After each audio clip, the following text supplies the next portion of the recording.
어이가 없네. 안녕하십니까, 픽업TV입니다. 이거 누가 이거 하지 말라 그러는데 일단 이걸로 시작해요.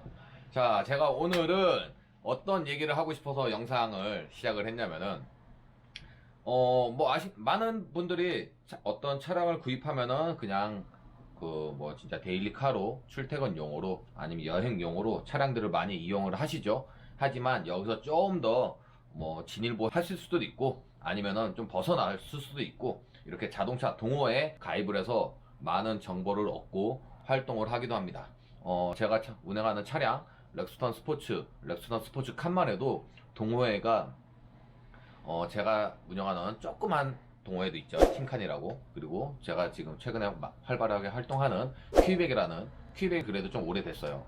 그리고 그 외에도 몇 가지 이렇게 막 진짜 많은 카페들이 있습니다. 이 차량에 국한해서만 아니라 예를 들어서 제가 GV80을 샀다. 그러면 GV80에 대해서 네이버에서나 구글에서나 검색을 하면은 그 관련된 동호회, 쉽게 말하면 네이버 카페, 다음 카페에 관련된 글들이 굉장히 많이 검색이 돼요. 왜? 그만큼 작성이 돼 있으니까 글들이 많이 올라와 있단 말이에요. 그래서 카페에 자연스럽게 동호회에 유입이 되는데, 동호회에 유입이 되면은 예를 들어서 좋은 점도 있고 나쁜 점도 있을 거예요. 그런 부분에 대해서 오늘 제가 확실하게 제가 카페 활동을 5년간 하면서 운영진으로도 있어 봤고 또 지금도 작은 모임을 운영을 하고 있고 지금 또 다른 회원으로 활동을 하고 있으면서 그런 부분에 대해서 오늘 낱낱이 오픈해 보도록 하겠습니다. 이 살아있네. 에? 첫 번째, 동호회 활동하면은 좋은 점들이 있고 나쁜 점들이 있어요. 그래서 어떤 부분부터 얘기해야 되면은 제 기준에는 항상 좋은 점부터 얘기를 합니다. 그래서 첫 번째로 동호회 가입해서 좋은 점을 말씀드리면은 제가 운행하는 구입한 차량에 대해서 장점과 단점을 알 수가 있어요. 어떤 차량들에 의해서 어떤 이슈가 있다거나 아니면은 이 차량은 이런 기능이 있는데 몰라서 못 쓰고 있던 부분, 그런 부분들 그냥 간단하게 얘기한 부분이지만 그런 부분들을 동호회 모임을 통해서 카페 내 그런 글들을 통해서 확인할 수가 있습니다. 심지어 정비하시는 분도 있고 튜닝 하시는 분도 있고 협력 업체들도 있다 보니까 또 나름 다이 고수분들도 굉장히 많아요. 이분들은 정비사인가? 진짜 이렇게 생각할 정도로 굉장한 그 기술과 실력이 있는 분들이 굉장히 많고 심지어 어떤 샵들에서 작업을 못하는 부분도 그분들은 해내요. 어이가 없네. 이런 숨은 고수들이 있다는 게 동호회의 장점입니다. 하지만 그런 부분들로 인해서 좀 더 지출이 발생할 수도 있다는 것, 그거는 단점으로 생길 수 있는 거고. 그리고 두 번째, 동호회 활동을 하면은 또 좋은 점이 있다면은 전국 모임도 당연히 있지만 각 지역별로 모임도 있단 말이에요. 그리고 각 이렇게 알게 된 회원들끼리 닉네임으로 활동을 하면서 이제 친해지면 이름도 직업도 알게 되고 어디 살고 이러다 보면서 그 카페 내 나름 지역 소모임도 형성이 된단 말이에요. 그러면서 예기치 않은 인맥이 형성되면서 그 부분이 장점이 되면서도 단점이 될 수도 있는데 저 같은 경우는 제가 볼 때는 이 부분은 단점이라기보다는 장점이 좀 부각되는 것 같습니다. 그래서 동호회 활동하면은 또 다른 인맥이 생긴다. 그게 장점 중에 장점이에요. 세 번째 좋은 점을 말씀드리자고 하면은 각 동호회에서는 동호회 내에서 전국 모임, 지역 모임, 아니면 소모임, 아니면 번개, 각종 번개들도 많이 하시는데 그런 모임을 통해서 다양한 체험을 할 수가 있어요.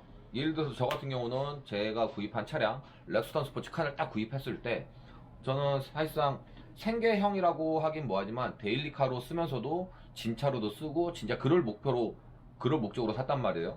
그런데 예기치 않게 동호회 활동을 하면서 튜닝을 원래 나갔지만 튜닝을 다시 입문하게 됐고 튜닝 활동을 하면서 다양한 모임, 오프로드 모임, 낚시, 캠핑 이런 것들을 제가 하지 않았던 활동들에서 눈을 떴고 제가 지금도 시작 단계이고 안 하는 부분도 있지만 그런 부분에서 이제 제가 평소에 접하지 않았던 가까이 하지 않았던 부분들까지 알게 돼서 또 다른 시야가 열렸다 이렇게 표현할 수가 있네요.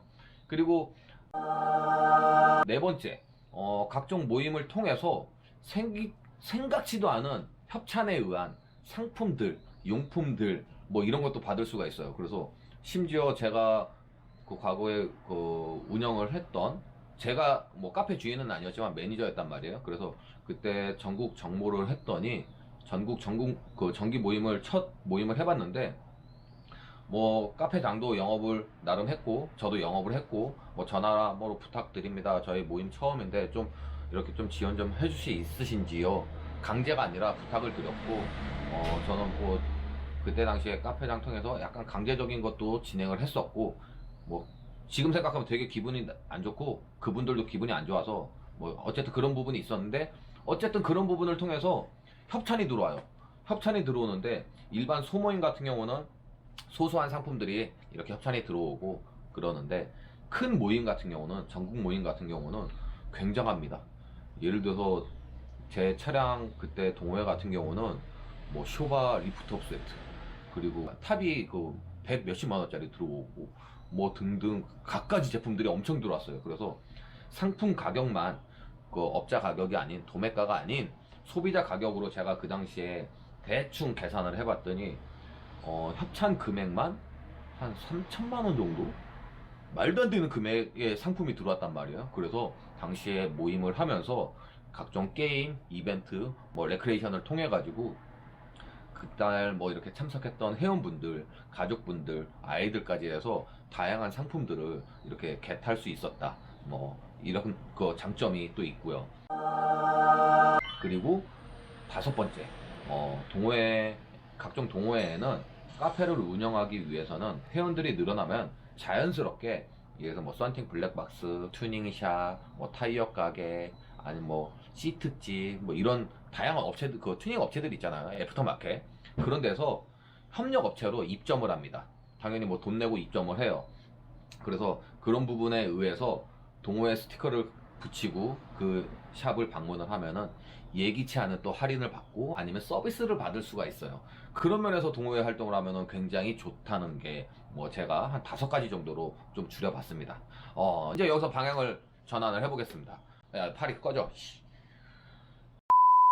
그래서 동호회에 가입하면은 또 이제 좋은 점을 좀 전에 말씀드렸지만 나쁜 점, 불편한 점도 있단 말이에요. 솔직히 제가 운영진으로 있어보고 운영도 해보면서 그런 부분에 있어서는 너무 잘 아는데, 뭐 각종 뭐 그런 많은 그 이벤트들을 제가 다 겪어봤습니다. 진짜 저만큼 많은 이벤트를 겪어본 사람 없다고 저도 자부할 정도인데, 어쨌든 그런 부분에 대해서는 동호회 활동하면 나쁜 점, 불편한 점에 대해서는, 첫 번째로는 제가 차량을 구입했어요. 아니면은 제 이제 시청자분이 차를 구입했는데 차량에 대한 정보를 알기 위해서 찾다가 가입을 해서 활동을 하는데, 뭐 스티커 구입이나 아니면은 뭐 이런 것도 구입해서 뭐 자비로 하는 거니까 당연히 그런 거는 할 수는 있는데, 뭐 그건 소액이에요. 솔직히 10,000원, 20,000원이니까 큰 돈이 아닌데, 그럼에도 불구하고 생각지도 않은 동호회 활동으로 인해서 지출이 발생할 수 있는데, 어떤 부분에서 지출이 되냐? 제가 예를 들어서 뭐 이거 지금 당장 핸드폰으로만 예를 들면은, 똑같은 핸드폰이라고 칩시다. 똑같은 차라고 칠게요. 그러면은 어떤 차는 튜닝이 되게 잘 돼 있어. 근데 어떤 차는 순정이야.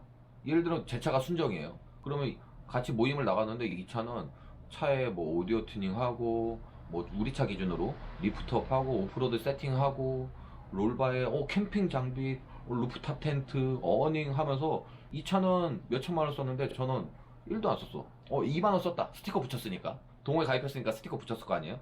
그런데 모임을 하다 보면은 뭐 이 차뿐만 아니라 뭐 이렇게 또 다른 차가 와서 이렇게 또 이렇게 모이고 하다 보면은 위축되면은 안 되는데, 사람이라는 게 이게 한국 문화에서 있어서 그런지 몰라도 제 차에 대한, 나에 대한 자부심이 많이 떨어지는 것 같아. 저도 그랬어요. 지금도 뭐 그럴 때도 있어. 근데 시간이 지나 보니까 당연히 난 내 스타일대로 갈 거야 이러지만, 초기에는 그랬단 말이에요. 그러다 보니까 남들이 뭐 했네? 저거 얼마지? 물어봐. 뭐 이거 하는데 얼마요? 얼마고, 이건 나 어디서 했는데 어디서도 할 수 있고, 뭐 저 지방에서도 할 수 있고, 막 이런 정보들이 당연히 들리잖아요. 그러면은 난 월급 얼마에 뭐 이렇게 해서 차는 그냥 기름값 아니면 보험료 세금 내면은 그렇게 타려고 했던 찰나에 가입을 하다 보니까 차에 대한 익스테리어 튜닝 아니면 뭐 또 다른 뭐 데카를 한다거나 실내 뭐 앰비언트 이쁘네 뭐 이러면서 돈을 쓰게 돼. 그래서 생각지도 않은 지출이 발생할 수 있다. 뭐 용품, 튜닝, 각종 뭐 이런 것들이 모임에 뭐 참석하면서도 당연히 엠빵을 하니까 그런 부분도 발생할 수 있다는 거. 그래서 첫 번째는 생각지도 않은 지출이 발생할 수 있다. 이게 첫 번째였습니다. 그리고 두 번째 같은 경우는 자동차 동호회잖아요. 그러다 보니까 동호회다 보니까 이 차량에 대한 정보가 굉장히 많이 올라와. 운영진 입장에서는 예를 들어서 제가 카페 주인이고 매니저잖아요. 각 차량에 대한 정보를 막 올려요. 솔직히 올려줘야지 회원도 유입되고 그걸로 인해서 회원들끼리도 이거에 대해서 뭐 A다 B다 뭐 같아부터 논란도 있고 논란도 있을 수 있고 정보도 얻을 수 있고 이런 상황인데 어쨌든 그러다 보니까 이 차량에 대한 장점만 보이면 참 좋은 부분인데 반대로 단점도 보여요. 아, 이 차는 왜 이렇게 만들었을까? 이 차에는 왜 이 기능이 빠졌을까? 이 차는 왜 처음에 만들 때 이렇게밖에 못했지? 튜닝도 불편하게? 뭐 그런 부분들이 생겨. 그러다 보니까 내 차량에 대한 애착, 애정 이런 게 조금 떨어질 수가 있어요. 그래서 기변하시는 분도 있단 말이에요. 그렇기 때문에 그런 부분이 두 번째 단점이고 세 번째, 동호회에서는 모임에 참석 안 하신 분도 굉장히 많아요. 하지만 모임에 적극적으로 활동하신 분도 굉장히 많은데 뭐 반반이라고 칩시다. 10에 5 아니면 100에 50 이렇게 반반이라고 치면은 전국 모임을 할 때도 있고 그리고 각 지역마다 뭐 서울 지역, 경기 지역, 뭐 강원 지역, 뭐 충남 지역 이렇게 모임을 하는데 그리고 그 지역 모임에서도 벗어나서 아니면은 뭐 여기 안양 모임 뭐 인천에 뭐 부평 모임 이런 식으로도 소모임도 한단 말이에요. 이제 친분이 생기다 보면은 그렇게 각종 모임을 참석할 수 있어서 또 다른 지출도 발생하고 그걸로 인해서 기존에 제가 살아오면서 기존에 있던 인맥이나 각종 모임에서 약간 등한시하게 돼요. 심지어는 가족 모임이나 이런 것도 등한시하는 경우가 있어서 인맥 형성에 의해서 기존의 인맥이 무너진다거나 도태된다거나 등한시하면서 약간 소외되는 그런 부분도 발생할 수 있다는 점. 저 역시도 마찬가지였어요. 그렇기 때문에 인맥이 형성되지만 또 다른 기존 인맥에 대해서는 소홀하거나 등한시할 수 있어서 그런 어떻게 보면 리듬이나 그런 게 깨질 수 있다는 게 제가 생각하는 세 번째 단점이고요. 그리고 네 번째, 좀 전에 말씀드린 것처럼 새로운 동호회 인맥을 생기면서 소모임, 지역 모임, 그리고 전국 모임까지 참석을 하게 되다 보면은 사람이 이렇게 뭐 제가 핸드폰을 지금 3대, 뭐 이렇게 4대 이렇게 갖고 있다면은 이게 각 다른 사람이라고 생각해 보세요. 모양이 다 다르잖아. 왜? 다 다른 기종이니까. 이런 것처럼 사람도 똑같은 사람이 있을 수는 없잖아요. 심지어 쌍둥이여도 일란성 쌍둥이여도 성격이 다를 수가 있고 외모가 조금 다를 수가 있고 아니면은 성장해서 직업이 다를 수도 있고 아니면 음식도 좋아하는 음식 싫어하는 음식이 다를 수도 있단 말이에요.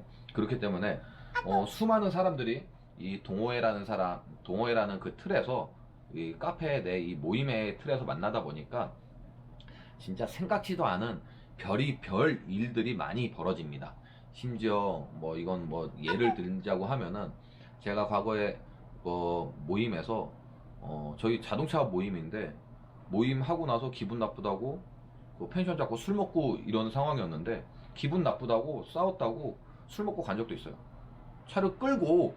그래서 저는 어떻게 했냐, 당연히 하지 마라, 가지 마라, 뭐 기분 나빠도 뭐 이렇게 그냥 이렇게 좀 릴렉스 하고 내일 이렇게 또 다시 한번 얘기해보고 뭐 이렇게 해라 했더니 본인은 죽어도 가겠대. 그러면 제가 경고를 했어요. 그래서 모임을 제가 주최를 했으니까 가면은 우리 안 본다, 그리고 나 경찰에 신고할 거다. 왜? 자동차 모임인데 모임에서 음주 해가지고 가는 거 말이 안 되지 않냐. 근데 본인이 극구 가겠대. 그래서 두 번째 경고를 했어요. 하지 마세요, 하지 마라, 나 신고할 거다. 그리고 갔어. 그리고 세 번째 또 경고를 했죠. 극구 한다 그러길래. 그래서 하지 마, 진짜 부탁, 협박, 경고 다 했어요. 근데 여기서 진짜 제가 더 짜증났던 거는 본인만 와서, 예를 들어서 본인이 운전해서 가다가 혼자 사고 나서 그러면은 상관이 없습니다. 근데 그 모임에 본인 아이까지 데리고 왔고 아이는 가기 싫다는 걸 굳이 강제로 태웠어. 내가 집도 아니까 데려다 준다고, 내일 내가 데려다 줄게. 그랬음에도 불구하고 아이까지 태워서 갔단 말이에요. 그래서 제가 어떻게 행동을 했냐, 저희 동호회 사람들한테 바로 얘기를 하고 경찰에 신고를 했습니다. 어떤 차량 이렇게 음주운전해서 가니까 아이까지 있으니까 빨리 출동해서 음주운전을 제지해달라. 그래서 실제로 그렇게 제지됐고 그분은 저희 모임에서 강제 탈퇴를 시켰죠. 뭐 이런 별의별 일이 있어요. 그리고 뭐 이것뿐만 아니라 심지어 싸우는 경우도 있고, 모임에 저희가 차를 좋아하는 모임이긴 해도 여성분들도 있고 가족분들도 온단 말이에요. 그러면은 예기치 않게 뭐 진짜 여기서 입에 담기 좀 뭐하지만 그렇게 문제 일으키는 사람도 있고, 그래서 뭐 이런 것뿐만 아니라 도난 사건도 있었고, 예전에 진짜 별의별 일이 다 있다 보니까 예기치 않은 일에 휘말리거나 그런 모습을 볼 수 있다. 뭐 이거는 진짜 극히 악한 경우였어요. 악한 경우들. 그래서 예기치 않은 일들, 별의별 사건들이 있을 수 있다. 그래서 기분이 나쁘거나 감정이 상할 수도 있고, 그런 부분이 있다고 제가 말씀드리는 거고.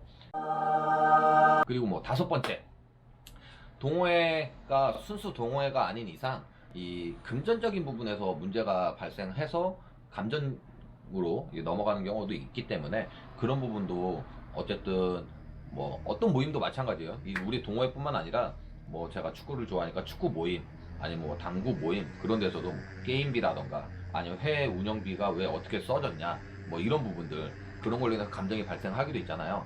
근데 여기 동호회도 마찬가지입니다. 회비는 없어요. 대신에 각종 모임에 있어서는 저희가 흔히 말하는 엠빵을 한단 말이에요. 근데 나는 뭐 커피 한 잔 먹었는데 니들 빵 먹었잖아. 근데 난 커피값만 내면 되지, 뭐 이런 사람도 있어요. 분명히 공지에는 누가 뭘 먹든 간에 엠빵 하기로 했음에도 불구하고, 뭐 그분 말 맞을 수도 있지만 애초에 공지에는 엠빵이야. 그럼 내가 물만 마셨어도 솔직히 회비 뭐 10명인 10만 원인데 10,000원 내야 된단 말이에요. 이 모임에 이제 어쨌든 주최자가 그렇게 공지를 했으면 그 공지대로 하고, 심지어 그렇다고 그 돈을 남았다고 주최자가 뭐 1,000원짜리 하나 가져가지도 않아요. 뭐 전국 모임이라든가 지역 모임에서 그런 경우가 남는 금액이 생기면은 그거는 적립을 해놨다가 다음 모임에 뭐 현수막이라든가 어떤 상품을 준비한다거나 이런 식으로 지출을 하고, 그 지역 모임에서도 그런 부분에 대해서는 뭐 지역장, 팀장 이런 분들이 확실하게 관리를 하는데, 어쨌든 그런 금전적인 부분에 있어서 감정이 상할 수도 있다. 이런 부분이 뭐 5번째였고, 뭐 이 6번째는 좀 전에 제가 뭐 4번째 때 말씀드렸던 부분인데, 각종 모임을 통해서 알게 된 회원들과 별의별 일들이 다 있을 수가 있어요. 특히나 전국 모임에서는 내가 서울 살아, 부산 사는 사람을 언제 만나겠어요. 모임 아니면 만날 수가 없잖아. 근데 그럼에도 불구하고 지나가다 만날 수도 있고, 근데 뭐 내가 예를 들어서 어디 놀러 갔는데 내 사생활이 노출되는 경우도 있어요. 왜? 동호회 스티커를 붙였고, 제가 뭐 어떤 차량을 타면은 사람이 심리가, 동호회 활동을 하면은 내가 타는 차에 대해서 지나가면은 우리 동호회인가 아닌가 이것만 보게 되거든요. 심지어 내가 봤던 차네 그러면은 심지어 서서 만나서 진짜 커피 한잔 하기도 해요, 지나가다가. 그러다 보니까 본의 아니게 별의별 일을 겪게 되면서 사생활도 노출될 수도 있고, 뭐 그런 경우도 있다. 그런 거고. 그리고 7번째로 말씀드리면은, 각종 동호회는 꼭 이런 경우는 있다고는 아니지만 이런 경우도 덜어 있어요. 동호회 운영진들이 있거든요. 그래서 매니저, 부매니저, 각 지역장들, 아니면 그 지역장들 밑에 뭐 팀장들, 이런 식으로 있는데, 이분들의 성격이 좋으면은 뭐 이런 없는 경우가 많지만 거의 없어요. 근데 특별한 사람들로 인해서 어떤 특정 회원들이나 뭐 이런 분들을 이제 나이를 알고 지내고 뭐 이러다 형 동생 하다 보니까 뭐 꼭두가시 부리는 것처럼 막 바쁜데, 자기 생업도 있잖아요, 본인들이. 근데 막 와서 뭐 이것 좀 해라, 뭐라 해라, 거의 강제적으로, 반강제적으로 이런 사람들이 간혹 있어요. 그래서 그런 부분으로 인해서 기분도 상하고 뭐 안 좋은 일을 겪을 수도 있다. 이렇게 간단하게만 정리해봤습니다.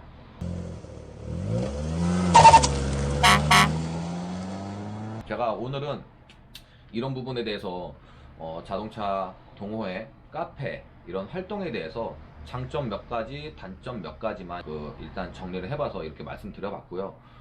다음번에 제가 이런 동일한 내용으로 이슈를 영상을 촬영을 한다면은 그때는 동호회 자동차 카페 운영에 대한 실태를 까발려 볼 겁니다. 왜? 내가 운영자였기 때문에 잘 알잖아요. 그렇기 때문에 그 부분에 대해서는 2편 준비해 볼 테니까 그때도 많은 관심 가져주시고, 일단은 뭐 단점도 말씀드렸지만 실제로 장점이 더 많아요.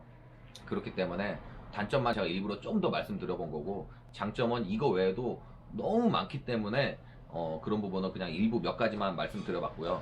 어쨌든 제가 픽업TV 촬영을 하고 운영을 하면서 동호회 운영하고 동호회 활동을 하면서 동호회 활동은 제가 어렸을 때 해보고 다시 한 게 2차 렉스턴 스포츠 칸 2차랑 구입하고 한 거니까 한 5년째 돼가는데 재미있는 부분이 참 많거든요, 지금도. 그럼에도 불구하고 안 좋았던 부분, 좋았던 부분 이렇게 설명을 들어보니까 이런 부분에서는 동호회 활동을 하시는 분들도 반박의 글도 뭐 댓글로 달아주시면 되고, 그리고 궁금하신 점들 있으면 댓글로 달아주시면은 제가 아는 선에서 아는 부분에 있어서만큼은 솔직하게 답변을 드리겠습니다. 어쨌든 다음 편에는 동호회 운영에 대한 실체, 동호회 운영을 하는 사람들이 어떻게 하고 있는지에 대해서 한번 까발려 볼 테니까 다시 한번 기대해 봐 주시고, 구독, 좋아요, 알림 설정까지 해주셔가지고 픽업TV 좀 더 열심히 할 수 있도록, 성장할 수 있도록 많은 응원 부탁드리겠습니다. 슈퍼땡스까지 말하진 않아요. 이렇게 그냥 시청만 해주시면 감사하겠습니다. 이거 말고 어떻게 해야 될지 모르겠네요. 시그니처가 있어야 되는데 뭐 제가 이춘수처럼 뭐 이걸 해야 되나 뭘 해야 되나, 하여튼 이것도 시그니처도 한번 만들어 보겠습니다. 감사합니다.